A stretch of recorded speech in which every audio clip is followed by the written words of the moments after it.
The evening sky turned deep purple as Michelle drove home from the hospital.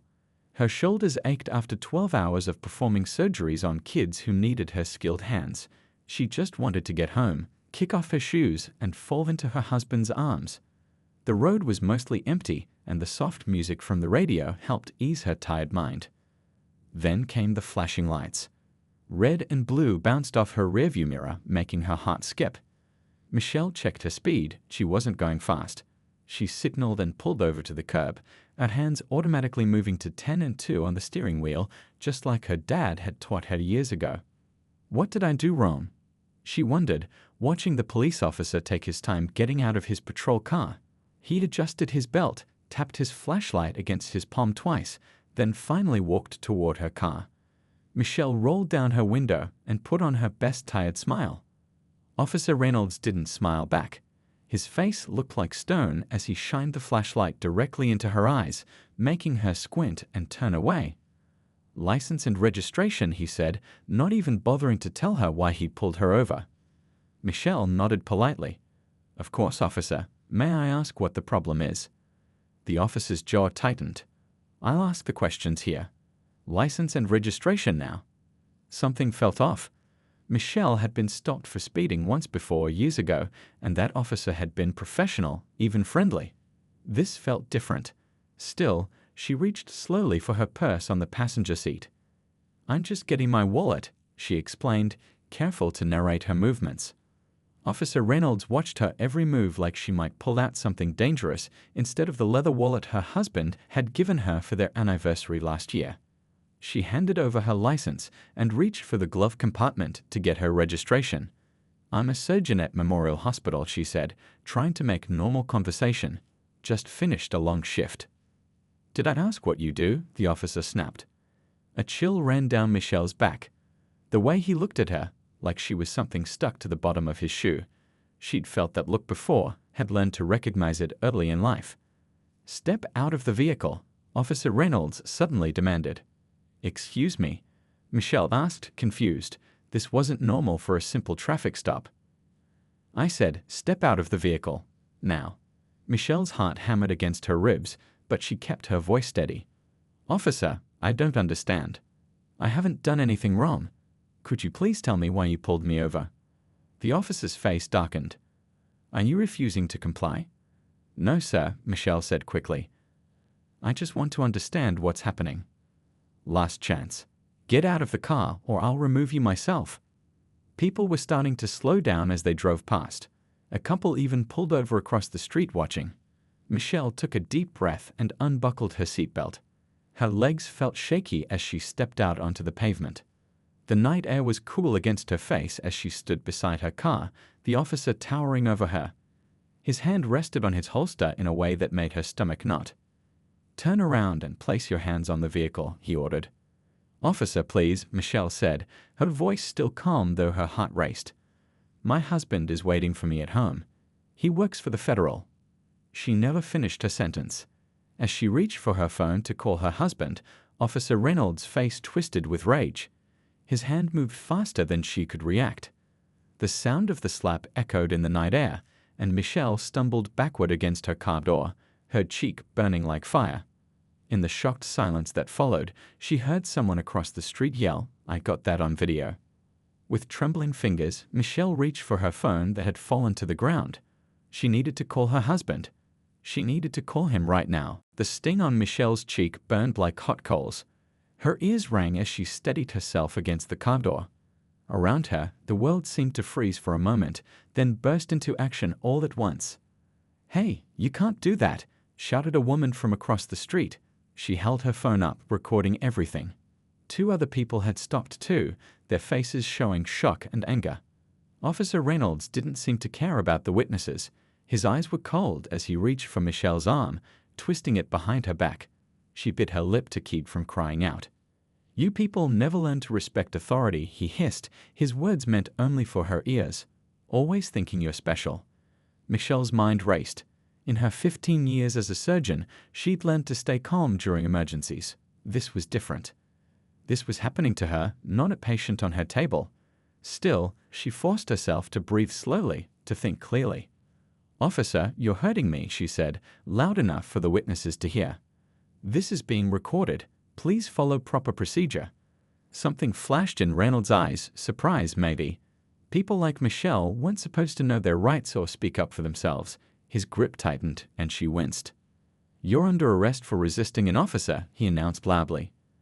"I haven't resisted anything," Michelle replied, her voice steady despite her racing heart. "And you still haven't told me why you pulled me over." The handcuffs clicked around her wrists, cold metal biting into her skin. Michelle thought about her husband, about what he would do when he found out. She thought about their wedding day, how they'd promised to protect each other, how neither of them had imagined they'd need protection from the very people sworn to serve and protect. "Please," she said again, "let me call my husband. He's waiting for—" "Shut up," Officer Reynolds cut her off. He yanked her toward his patrol car. "You can call your husband from the station." The small crowd of witnesses had grown larger. A man in a delivery uniform stepped forward. "Officer, I saw the whole thing. She didn't do anything wrong. You can't treat people like this." Reynolds spun around, his hand moving to rest on his gun. "Back off, unless you want to join her." The delivery man stepped back, but kept filming with his phone. "I'm sending this to the news right now," he said. "Badge number 8744. Got it, everyone? Badge number 8744.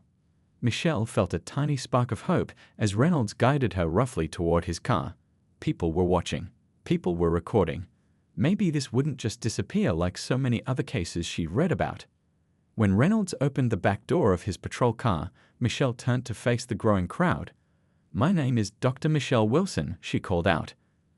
"I'm a surgeon at Memorial Hospital. Please call my husband. Tell him what happened." Reynolds shoved her into the backseat. "No one cares who you are," he growled, slamming the door shut. Alone in the cage-like backseat, Michelle twisted her wrists against the handcuffs. Her phone had fallen during the struggle, but she'd managed to scoop it up and hide it in her sleeve. Now, hunched over to hide her movements from Reynolds, who was talking into his radio outside, she managed to slide the phone into her hands. The screen was cracked, but it still worked. She couldn't see the keypad clearly with her hands behind her back, but she knew her husband's number by heart. She pressed the buttons blindly, praying she got it right. 1 ring. 2 rings. Through the patrol car window, she could see Reynolds finishing his radio call, getting ready to return to the car. 3 rings. "Come on, pick up," she whispered. 4 rings. Reynolds opened his door and slid into the driver's seat. "Hello." Her husband's voice finally came through the speaker, loud enough that she worried Reynolds would hear. "It's me," she whispered, turning her body to muffle the sound. "I've been pulled over on Maple Street near the grocery store. The officer hit me. He's arresting me. Please." Reynolds whipped around in his seat, face contorted with rage when he realized she was on the phone. "Give me that," he shouted, reaching toward the back. Michelle twisted away, speaking quickly into the phone. "Hurry." The last thing she heard before Reynolds snatched the phone from her hands was her husband's voice, cold and precise. "I'm 3 minutes away. Don't say anything else. I'm coming." David's fork stopped halfway to his mouth when his phone rang. He glanced at the screen, saw his wife's picture, and smiled. She was probably calling to say she was on her way home. He excused himself from the table where 4 other FBI agents were finishing their dinner and stepped away to take the call. "Hello," he answered cheerfully. His smile vanished in an instant when he heard Michelle's whispered voice.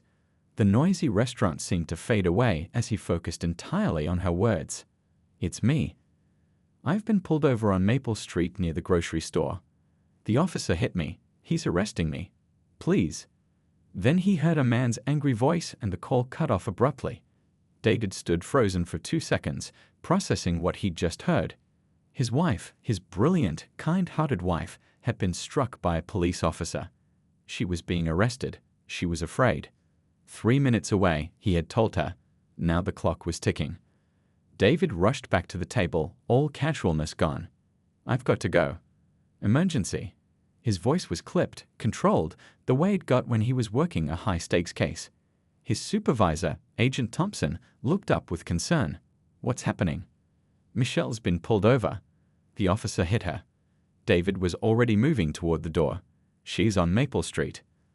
Thompson stood immediately. "I'm coming with you." Two other agents at the table exchanged glances and stood as well. "We'll follow in my car," one said. David barely heard them. He was already sprinting through the restaurant, pushing past a startled hostess and bursting into the parking lot. His FBI credentials bounced against his chest as he ran. The agency-issued SUV chirped as he unlocked it remotely, and he threw himself into the driver's seat.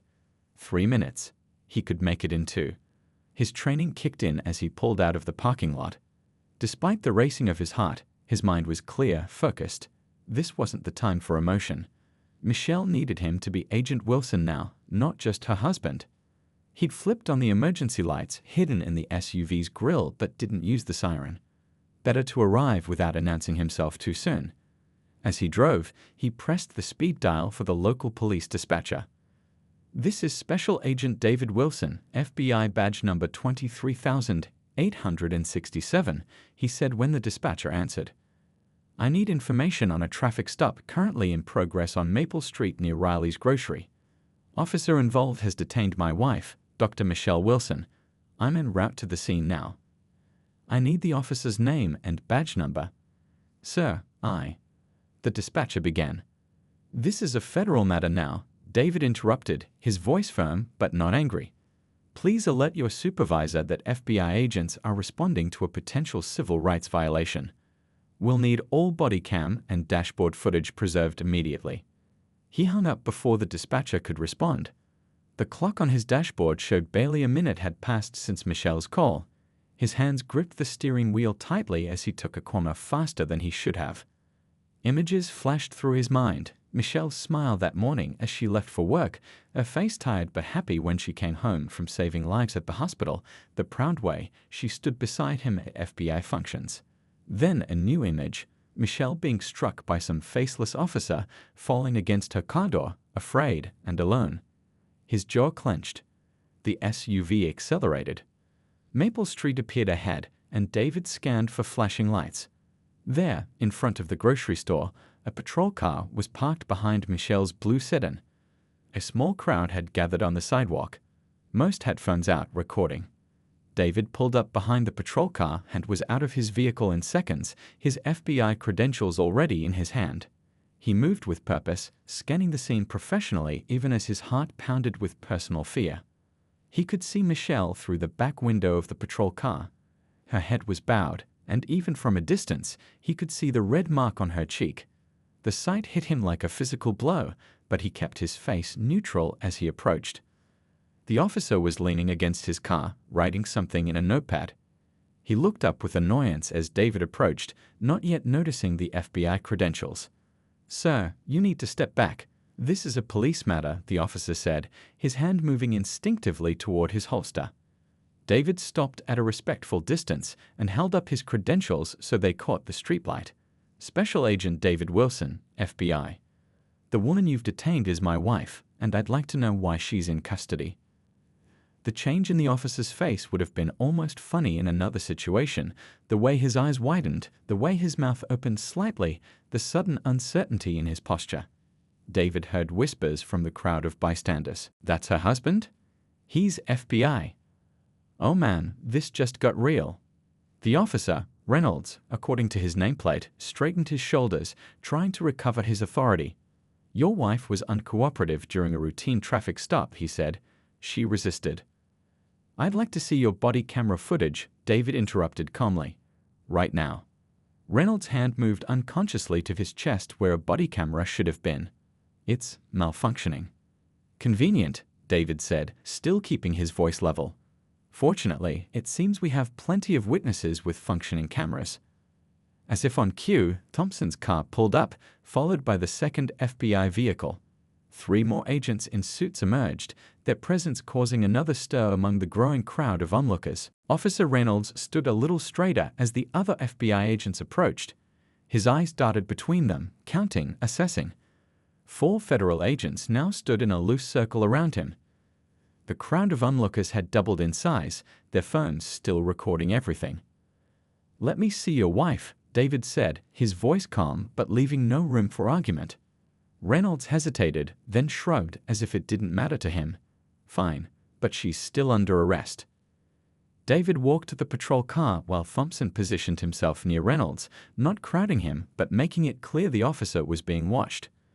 When David opened the back door, Michelle looked up, relief washing over her face despite the redness on her cheek and the handcuffs binding her wrists. "Are you okay?"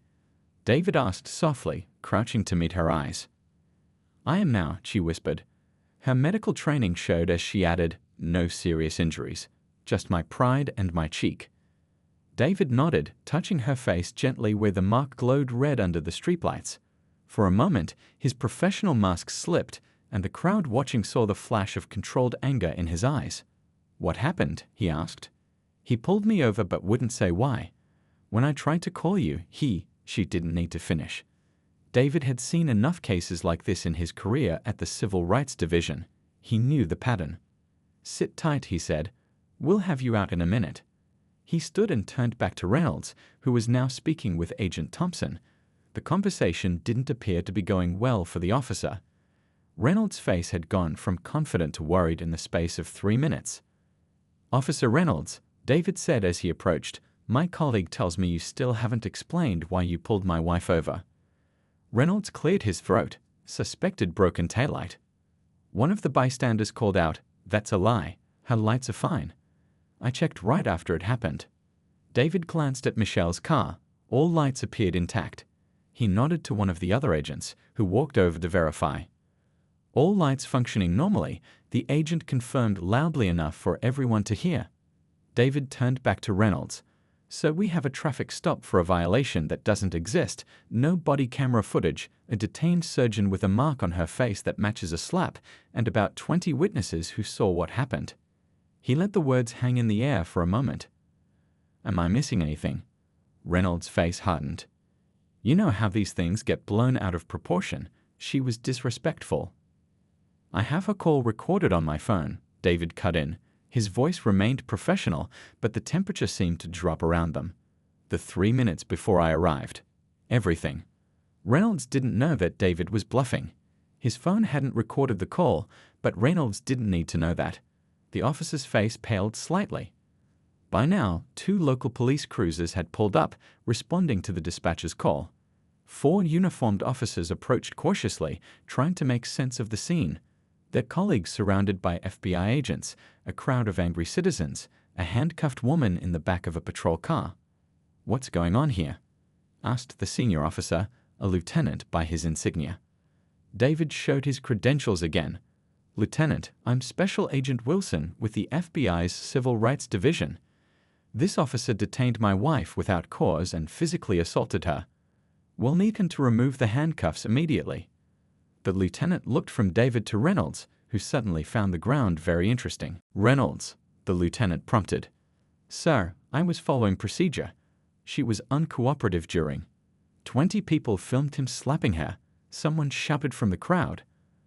Others joined in with shouts of agreement. "I have 3 videos already," called another voice. The lieutenant's face darkened.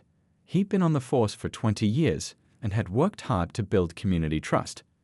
In 30 seconds, he calculated the damage Reynolds had caused. A civil rights investigation, a lawsuit against the department, community outrage, and worst of all, an innocent person harmed by an officer sworn to protect. "Remove the handcuffs, Reynolds," the lieutenant ordered. "Now." Reynolds looked like he might argue, but with FBI agents, his lieutenant, and a crowd of angry citizens watching, he relented. He walked to the patrol car, avoiding David's eyes as he unlocked the handcuffs from Michelle's wrists. David helped his wife out of the car, examining her wrists where the handcuffs had left red marks. The crowd murmured with satisfaction when they saw her free, a few people even clapping. "This isn't over," Reynolds muttered under his breath. "You're right about that," David replied quietly. "It's just beginning." Agent Thompson stepped forward.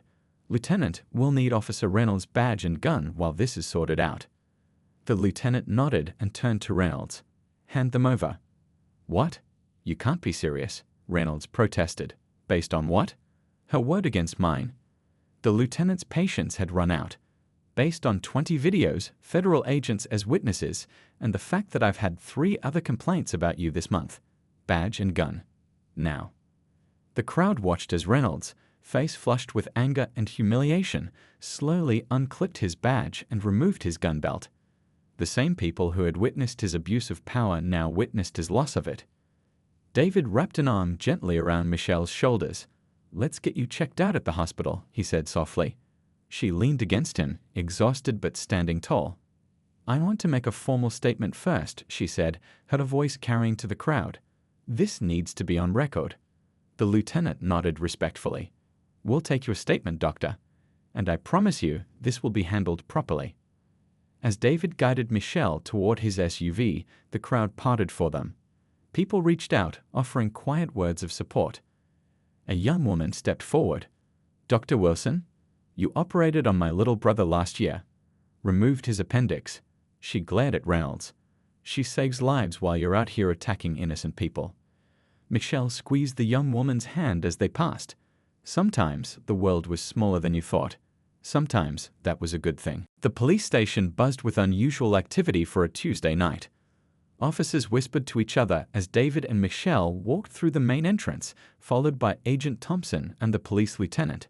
News traveled fast in the department, and everyone knew something big was happening.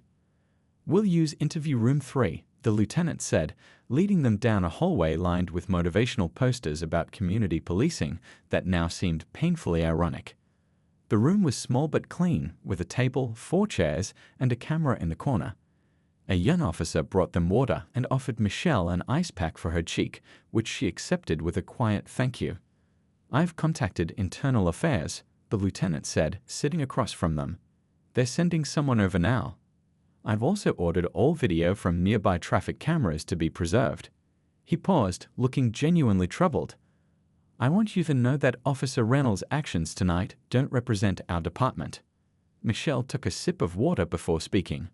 "With all due respect, Lieutenant, he was wearing your uniform and badge when he hit me." The lieutenant nodded slowly. "Yes, you're right. And that's why I need your help to make sure this never happens again." For the next hour, Michelle told her story. A detective typed everything into a computer while the camera recorded. She described the traffic stop, Reynolds' attitude from the beginning, his refusal to explain why he pulled her over, and his escalating aggression. David sat beside her, occasionally touching her hand when her voice faltered. "And then he slapped me," she said, her fingers gently touching her cheek where the mark was still visible. "Hard enough that I fell against the car." The lieutenant winced. The detective stopped typing for a moment, looking up with a mixture of shame and anger on his face. "What happened next?" the lieutenant asked. "He handcuffed me and put me in his car. I managed to call my husband before Reynolds took my phone." Michelle reached for David's hand. 3 minutes later, everything changed. As she finished her statement, a knock came at the door. A stern-looking woman in a sharp business suit entered, followed by a man carrying a laptop.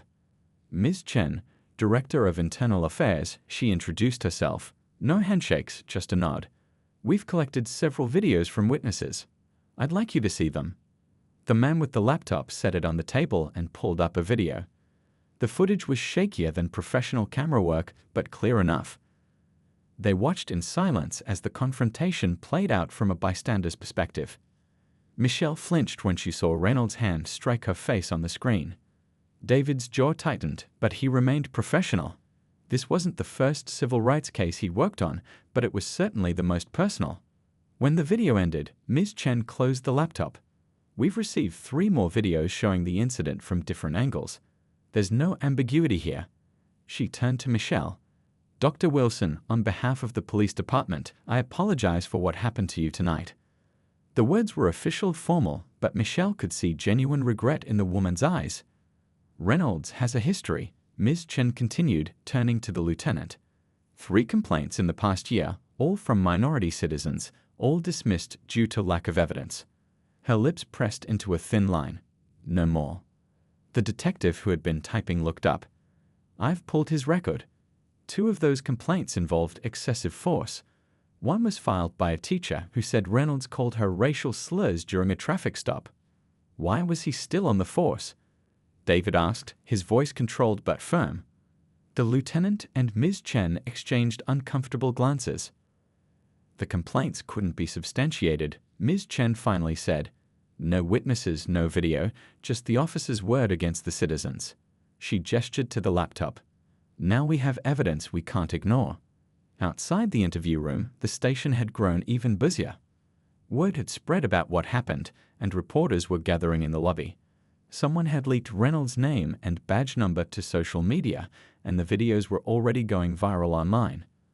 A young officer knocked and poked his head in. "Lieutenant, the chief is on his way in, and there are news vans outside." The lieutenant nodded, not looking surprised. "Tell the desk sergeant no statements until the chief arrives." He turned back to David and Michelle. "This is going to get bigger before it's over." David nodded. He knew how these cases worked: the media attention, the public outrage, the inevitable investigations. "We'll need to speak with your chief," he said. "The FBI will be conducting its own investigation into potential civil rights violations." Ms. Chen nodded. "We'll cooperate fully." Michelle had been quiet for a while, taking everything in. Now she spoke up. "What about other victims? If Reynolds has done this before, there might be others who didn't file complaints because they were afraid or didn't think anyone would believe them." The room fell silent as her words sank in. How many people had suffered in silence? How many had been hurt when Reynolds thought no one was watching? "We'll look into all of his arrests and traffic stops," Ms. Chen promised. "Every single one." Another knock at the door, more urgent this time. The police chief entered, still adjusting his tie, clearly having rushed to the station. He was an older man with gray hair and tired eyes that widened when he saw the FBI credentials on the table. "Dr. Wilson," he said, nodding to Michelle. "I've been briefed on what happened. I want you to know that Officer Reynolds has been placed on immediate administrative leave pending termination proceedings." "That's a start," David said, "but we'll need more than that." The chief nodded, understanding the unspoken message. This wouldn't end with one officer being fired. The whole department would be under scrutiny now. Outside, the flash of cameras lit up the windows as more news crews arrived. In the morning, Michelle's story would be everywhere, and people across the city would be asking how something like this could happen and who was responsible. The night was far from over, but already things were changing. As Michelle caught her reflection in the window, she saw not just a victim but someone who would make sure this never happened to anyone else again. Morning sunlight streamed through the blinds in David and Michelle's living room. 3 days had passed since the incident. Michelle sat on the couch, scrolling through her phone with a cup of tea beside her. The bruise on her cheek had faded to a yellowish shadow. "It's everywhere," she said, looking up as David walked in with his own coffee. "All the major news channels are covering it." David sat beside her, glancing at her phone screen where a news anchor was speaking silently next to a photo of Officer Reynolds. The headline read, "Police officer suspended after assaulting doctor during traffic stop." "How are you feeling about all this?" he asked, taking her free hand. Michelle set her phone down. "Honestly, overwhelmed. My hospital voicemail is full of messages from reporters. The chief of surgery called to offer me time off." She shook her head.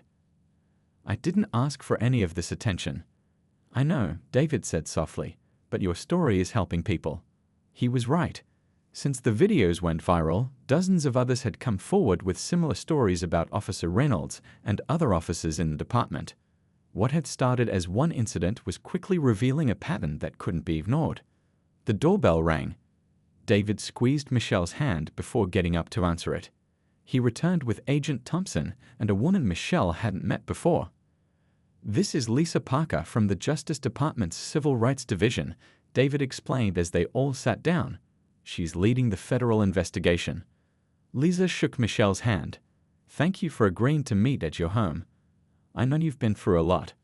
Michelle nodded. "What's happening with the investigation?" Lisa opened her laptop. "We've been busy.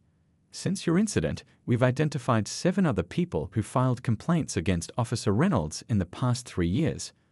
All were minorities, all described similar behavior, and all complaints were dismissed." "Because there was no video evidence," David added. "Exactly," Lisa confirmed. "But it wasn't just lack of evidence. We found emails suggesting the department deliberately dragged out investigations until witnesses got tired of cooperating." Thompson leaned forward. "We've expanded our investigation to include the entire complaint review process at the department." Michelle took a sip of her tea, wincing slightly as the cup touched her bruised cheek. What about Reynolds? Is he going to face charges? The district attorney is filing assault charges, Lisa said, and we're pursuing federal civil rights charges. With the video evidence, witness statements, and his history of complaints, we have a strong case. David nodded, his face serious. Reynolds isn't the only problem, though. The system that protected him needs to change too. The conversation was interrupted by Michelle's phone buzzing with a new message. She glanced at it and sat up straighter. It's from Tanya, she said, referring to a community organizer she'd met after the incident. There's a town hall meeting tonight about police reform. The mayor, police chief, and city council will all be there. She looked up at the others. They want me to speak. Lisa nodded encouragingly. Your voice would be powerful there. People respect you, not just because of what happened, but because of who you are. A doctor who saves lives. I'm not a public speaker, Michelle said, doubt creeping into her voice. You don't have to be, David replied. Just tell your story the way you told it to me. Later that afternoon, as Michelle was writing notes for her speech, the doorbell rang again.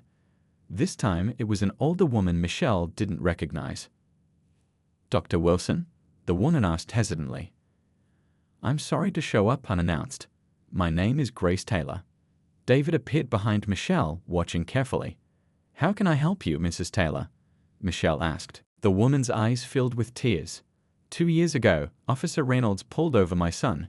He hit him, arrested him for resisting, and my boy spent 3 months in jail before the charges were dropped. Nobody believed him when he told us what really happened. Michelle felt her heart tighten as she recognized another victim's pain. When I saw your story on the news, Grace continued, I'd finally felt like someone might believe us too. She reached into her purse and pulled out a worn envelope. These are all the notes my son took after it happened. Names, dates, everything. I was too afraid to do anything with them before, but now? Michelle took the envelope, feeling its weight, not just the physical weight of paper, but the weight of trust this woman was placing in her. There are others like me, Grace said quietly. A whole group of us. We've been meeting at my church, sharing stories, trying to figure out what to do. When we saw what happened to you, and how your husband and those FBI agents stepped in, she straightened her shoulders. We want to help with your case. Michelle looked at David, who nodded subtly. This was bigger than just their fight now. Come in, Michelle said, opening the door wider. Tell me everything. And then, if you're willing, I'd like you to come to a town hall meeting with me tonight. As Grace stepped inside, Michelle's phone buzzed with notifications. More news updates, more messages of support, more people sharing their own stories. The incident that had started with one officer's slap was growing into something that could change an entire city. In his office across town, the police chief stared at a report listing every complaint filed against his officers in the past 5 years. The patterns were impossible to ignore now that he was actually looking for them. The press was calling it a culture of impunity. The mayor was demanding answers, and tonight at the town hall, he would face a community that had lost trust in those sworn to protect them. He picked up his phone and dialed a number. This is Chief Williams, he said when the call connected. I need to speak with the Department of Justice. It's about implementing a consent decree for reform. He paused, looking at a photo on his desk of his own swearing-in ceremony years ago. We need help fixing this department. 6 months later, Michelle stood at a podium in front of City Hall. The crowd that gathered on this sunny morning was 5 times larger than the one that had witnessed her ordeal that night. News cameras lined the back of the area, their lenses focused on her as she adjusted the microphone. When I was pulled over 6 months ago, she began, her voice steady and strong, I was scared. Not just because of what was happening to me, but because I knew what happens to people who look like me when no one is watching. Behind her sat the mayor, the new police chief, David, and a row of community leaders. The old police chief had resigned 3 months earlier when the Department of Justice investigation revealed just how deep the problems went. But something different happened that night, Michelle continued. People saw, people recorded, people stood up. She gestured to the crowd where many of those original witnesses nodded, and 3 minutes later my husband arrived. She turned to smile at David, who watched her with pride clear on his face. What happened next wasn't just about one bad officer being held accountable.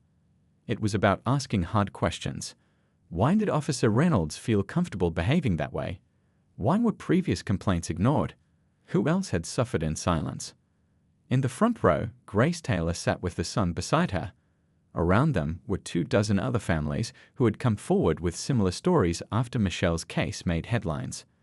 Some had cases dating back 5 years, all involving the same group of officers who worked closely with Reynolds. Today, we're here to witness something that shouldn't be remarkable, but is, Michelle said, turning to gesture at the mayor, real change. The mayor approached the podium as Michelle stepped aside. He looked different from 6 months ago, older, maybe, or just more serious. Today, I'm signing Executive Order 349, implementing all 38 recommendations from the Community Oversight Committee, he announced.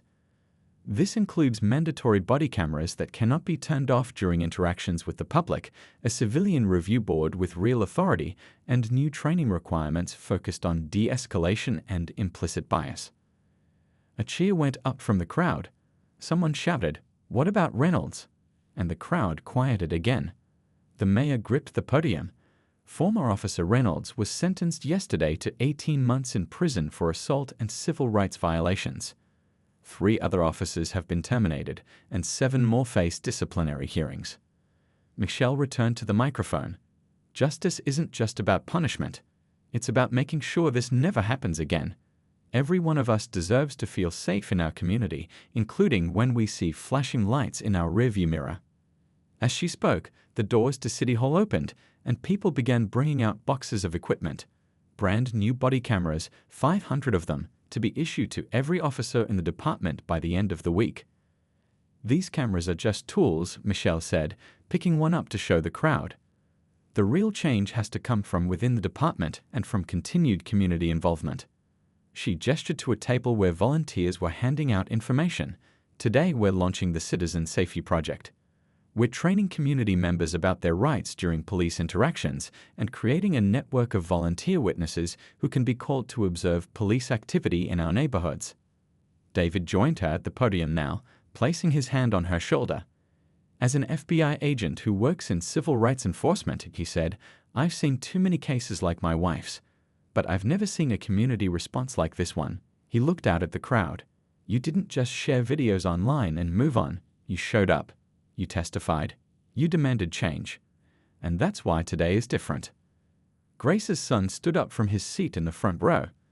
The young man had spent 3 months in jail based on false charges before Michelle's case helped get his record cleared. I never thought I'd see this day, he said, loud enough for everyone to hear. I never thought anyone would believe me. Dozens of heads nodded in the crowd. So many people who had carried the same burden, thinking they were alone. Michelle looked out at them all, remembering how isolated she had felt in the back of that patrol car 6 months ago. Now she stood at the center of a movement that had already begun changing lives. This is just the beginning, she said. Next month, we start community policing workshops where officers and residents can build relationships before there's a crisis.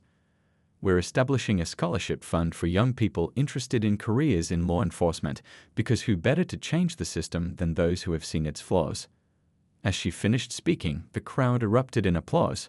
Reporters called out questions, but Michelle stepped away from the podium, walking instead toward Grace and her son.